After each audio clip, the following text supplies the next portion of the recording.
अस्सलाम वालेकुम वरहमतुल्लाहि वबरकातुहू। मोहतरम हज़रात, कल के वीडियो के अंदर आपने उन मसाइल को देखा था कि जिनके वजह से रोज़ा नहीं टूटता है।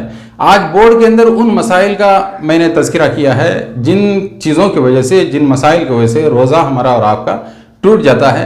चलिए वो क्या क्या चीज़ें हैं, क्या क्या मसले हैं जिसकी वजह से रोज़ा हमारा टूट जाता है, इसको समझ लेते हैं एक एक करके। बहुत ध्यान से आप बोर्ड के अंदर जैसे मैं समझाता जाऊँगा उसको देखते जाएँ। चलिए शुरू करते हैं।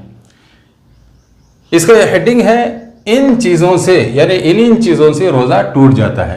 नंबर 1, अगरबत्ती का धुआं, यानी अगरबत्ती किसी ने घर के अंदर जला कर रखी हुई थी, उसका धुआं किसी ने नाक के अंदर ले लिया तो ऐसी सूरत में उसका रोज़ा टूट जाएगा। नंबर 2, जानबूझकर उल्टी करना, किसी ने क्या किया कि ज़रूरत की वजह से अपने हाथ को मुंह के अंदर डाला और डालने के बाद में मुंह भर के उसने उल्टी किया, ऐसी सूरत में उसका रोज़ा टूट जाएगा। नंबर 3, नाक से खून निकलकर मुंह में जाना, नाक में किसी बीमारी की वजह से या किसी तकलीफ की वजह से या कोई जख्म के लगने की वजह से खून निकला और खून जो है निकलकर मुंह के अंदर चला गया, ऐसी सूरत में उसका रोज़ा टूट जाएगा। नंबर 4, पान मुंह में जो लेना, किसी किसी को पान खाने की आदत होती है, उसने सहरी के बाद में पान खा लिया, पान खाने के बाद में मुंह के अंदर दबाए रखा और जब उसके बाद में उसको थोड़ी देर के बाद में नींद आ गई और नींद आने के बाद में अजान हो गई और उसको जैसे उसने जागा तो पता चला कि अजान हो चुकी है और पान अभी तक मुंह में है। ऐसी सूरत में मसला है कि उसका रोज़ा टूट गया, इसलिए कि मुंह के अंदर पान को चबा के रखने की वजह से बारीक बारीक रेशे का पेट के अंदर जाने का अंदेशा होता है।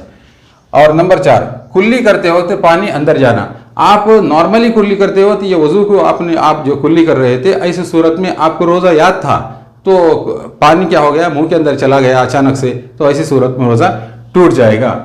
और नंबर 5, नाक में दवा डालना, किसी ने रोज़े की हालत में नाक में दवाई डाल लिया तो ऐसी सूरत में उसका रोज़ा ख़त्म हो जाएगा। नंबर 6, कागज़ मिट्टी निकालना, किसी किसी को मिट्टी के बारीक बारीक कंकरे है, कागज़ है, उसको जो है टुकड़े टुकड़े करके निकलने की जो आदत होती है, इस आदत के मुताबिक किसी ने रोज़े की हालत में ये काम किया तो उसका भी रोज़ा क्या हो जाएगा, ख़त्म हो जाएगा।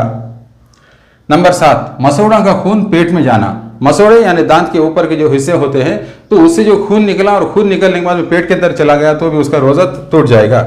नंबर 8, मुश्तज़नी करना, इसको इंग्लिश के अंदर मस्टरबेशन कहते हैं कि अपने हाथ से अपने मनी को, मादे मनविया को जो निकालना, ये क्या है, नाजायज़ है। वैसे भी रोज़े की हालत में किया तो रोज़ा उसका ख़त्म हो जाएगा।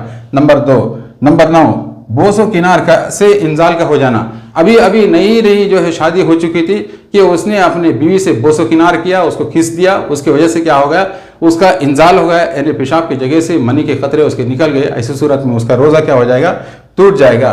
नंबर 10, हैज़ का आना, औरतें जो है चंद दिन मखसूस दिनों के अंदर नापाक रहते हैं, ऐसा रोज़े की हालत में दिन में किसी भी वक्त में 3 बजे, 5 बजे, 4 बजे या सुबह 10 बजे किसी भी वक्त उसका जो है खून आना, हैज़ आना शुरू हो गया, ऐसी सूरत में भी उस औरत का रोज़ा ख़त्म हो जाएगा। नंबर 11, यनीमा लेना, यनीमा तकरीबन सब जानते ही हैं, इससे भी रोज़ा ख़त्म हो जाता है। नंबर 12, पेशाब की नाली में दवाई डालना, मर्द की पेशाब की नाली में किसी तकलीफ की वजह से डॉक्टर ने दवाई को टपकाया या खुद जो है उसके अंदर टपकाया, ऐसी सूरत में रोज़ा क्या हो जाएगा, फ़ौरन ख़त्म हो जाएगा। नंबर 13, औरत का शर्मगाह में दवाई डालना, औरत के किसी शर्मगाह में किसी मजबूरी की वजह से, तकलीफ की वजह से, बीमारी की वजह से उसने जो दवाई टैबलेट के शक्ल में, किसी और शक्ल में, फ़ौरन रोज़ा क्या हो जाएगा, ख़त्म हो जाएगा। और नंबर 14, डॉक्टरनी का चेक करना, कोई हामिला औरत है तो अपने चेकअप के लिए अपने डॉक्टरनी के पास गई, जबकि औरत जो है रोज़े की हालत में थी। अब देखना यह है कि औरत जिस वक्त उसने जो चेक किया तो उस वक्त उसने अपने हाथ को ग्लव्स डाल के उसके ऊपर केमिकल यानी दवाई वगैरह डाली थी या नहीं, और अगर हाथ अंदर डालते हो तो वो जो दवाई उसके हाथ में जो लगी हुई थी, हुक्म है कि उस औरत का रोज़ा ख़त्म हो जाएगा। और अगर उसने कोई दवाई वगैरह नहीं डाला, वैसे ही हाथ को डालकर उसने जो चेक किया, ऐसी सूरत में रोज़ा नहीं टूटेगा। ये जो है तकरीबन 13-14 मसाइल मैंने आप हज़रात के सामने इस वक्त जो बयान किया है, ये वो मसाइल है जिनके पेश आने की वजह से रोज़ा ख़त्म हो जाता है, टूट जाता है। हज़रात, अगर मुझे उम्मीद है कि आपको ये तमाम बातें अच्छी तरीके से समझ में आ गई होगी। अगर किसी को कोई बात समझ में ना आए तो कमेंट बॉक्स के अंदर लिखें, इंशाल्लाह उसको जवाब देने की कोशिश की जाएगी। और साथ ही साथ आपसे गुजारिश है कि अपने दोस्तों अहबाब के दरमियान में इन मसाइल को शेयर करें ताकि उनको भी इसका भरपूर फ़ायदा हो। अल्लाह ताला इस तौफीक से हम सब को मालामाल फरमाए। आमीन या रब्बल आलमीन।